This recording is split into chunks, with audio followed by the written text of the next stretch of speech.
കരിപ്പൂർ വിമാനത്താവളത്തിൽ ഗുരുതര സുരക്ഷാ വീഴ്ച. സൗദി എയർലൈൻസിന്റെ പ്രത്യേക ഹജ്ജ് വിമാനത്തിലെത്തിയ ഹാജിയുടെ ബാഗിൽ തോക്ക് കണ്ടിട്ടും ഉദ്യോഗസ്ഥർ പിടിച്ചെടുത്തില്ല.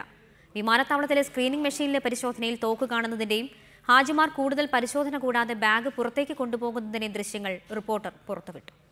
കരിപ്പൂർ വിമാനത്താവളത്തിലെ സുരക്ഷാ പരിശോധനകൾ എത്രത്തോളം ഗൗരവമേറിയതാണെന്ന് ഈ വാർത്ത കാണുന്നതോടെ പ്രേക്ഷകർക്ക് വ്യക്തമാകും. ഹാജിമാരുടെ ബാഗുകൾ പരിശോധിക്കുന്ന സ്ഥലമാണ് ദൃശ്യങ്ങളിൽ കാണുന്നത്.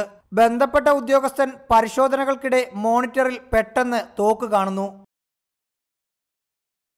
ക്യാമറ കണ്ണ് എല്ലാം കാണുന്നുവെന്ന് മനസ്സിലായതോടെ മോണിറ്ററിലെ ദൃശ്യങ്ങളിൽ നിന്ന് തോക്ക് മറച്ചു വയ്ക്കുന്നു. ഇതിനിടയിൽ തോക്കടങ്ങിയ ബാഗ് വോളണ്ടിയർമാർ അവിടെ നിന്ന് മാറ്റിയിരുന്നു. ഉദ്യോഗസ്ഥർ കുറച്ചു സമയം ബാഗ് തെരഞ്ഞു നടന്നെങ്കിലും കണ്ടെത്താനായില്ല. അല്പസമയം കഴിഞ്ഞ് തിരച്ചിൽ അവസാനിപ്പിക്കുകയും ചെയ്തു. തോക്കടങ്ങിയ ബാഗിന് എന്ത് സംഭവിച്ചുവെന്നറിയാൻ ക്യാമറ പിന്തുടർന്നപ്പോൾ കണ്ടത് ഹാജിമാർ ബാഗുകൾ എടുത്തുകൊണ്ടുപോകുന്നതാണ്. ഹാജിമാരെ ഉപയോഗിച്ച് ആയുധക്കടത്തോ തീവ്രവാദ പ്രവർത്തനങ്ങളോ നടത്തുന്നുവെന്നാരോപിക്കാൻ ഞങ്ങളാളല്ല. ഒരുപക്ഷെ ദൃശ്യങ്ങളിൽ കണ്ടത് വെറുമൊരു കളിത്തോക്കുമായിരിക്കാം.